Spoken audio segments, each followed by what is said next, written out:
బిస్మిల్లాహిర్రహమానిర్రహీం. మిత్రులారా, అస్సలాము అలైకుం. దైవ శాంతి మనందరిపై కూడా కురియుగాక. మనము మీతో 2 నిమిషాల కార్యక్రమంలో భాగంగా ప్రవక్త ముహమ్మద్ సల్లల్లాహు అలైహి వసల్లం వారి యొక్క ప్రవచనాలు వింటూ ఉన్నాము.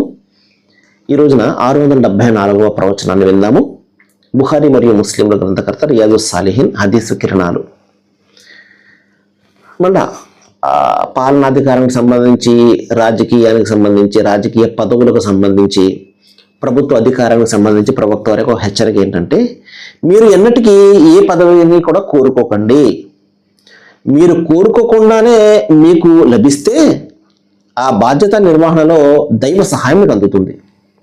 ఒకవేళ మీరు కోరిన మేర మీకు అధికారం లభించినట్లయితే ఆ బాధ్యత మీదే అవుతుంది. దైవ సహాయం ఏ మాత్రం కూడా అందులో రాదు. మహాశిలారా,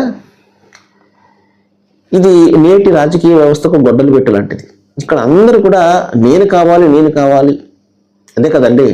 ఇప్పుడు ఎవరైనా ఒక ఎమ్మెల్యే ఎంపీ ఉన్నాడంటే ఇంకా ఎప్పుడు కూడా అతనే, ఇంకా లేదా అతని కొడుకు, లేకపోతే అతని యొక్క కుటుంబ వాళ్ళు, మొత్తం కుటుంబ పాలన ఇదే మనం చూస్తాం కదా.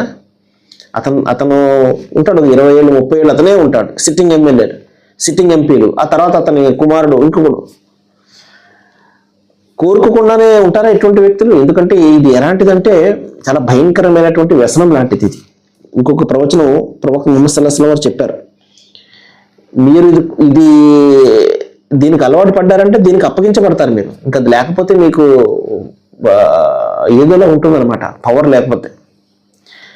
ఎందుకంటే అధికారంలో ఉన్నప్పుడు మంది మార్పులు అందరూ చుట్టూ తిరుగుతుంటారు కదా.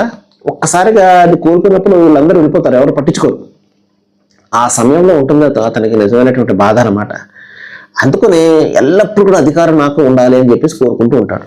ప్రభుత్వం వారు ఏమన్నారంటే, ఏదైనా ఒక పదవి, ఒక బాధ్యత నువ్వు కోరుకోకుండానే నీ దగ్గరకు వచ్చింది, నువ్వు నిజంగా దాని యొక్క హక్కుదారుడివి, నువ్వు ఎలిజిబుల్ క్యాండిడేట్, నువ్వు అటువంటి సందర్భంలో దైవ సహాయం నీకు అందుతుంది. ఎందుకు నువ్వు కోరుకోలేదు, నాకు వద్దని చెప్పేసి దూరంగా పోతున్నావు, అయినప్పటికీ అది నీకు వచ్చింది.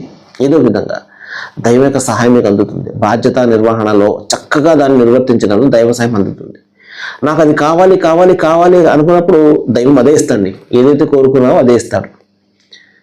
ఇంక వచ్చినప్పుడు దైవ సహాయం అయితే నీ దగ్గరికి రాదు, నీ బాధ్యత అది మొత్తం అంతా కూడా. మహాశలారా, అప్పుడు ఏం జరుగుతుంది? మనం చేసినటువంటి తప్పులు మనకు కరెక్ట్గా కనబడుతూ ఉంటాయి. తప్పులు చేసుకుంటూ పాపాలు సంపాదించుకుంటూ ఇక్కడి నుంచి వెళ్తాం. ప్రళయ దినాన చూసుకుంటాం మనం ఏం సంపాదించుకుంటాం ఏంటి అనేది అక్కడ తెలుస్తుంది మనకి. సర్వే జన సుఖినో భవంతు. Thank you very much.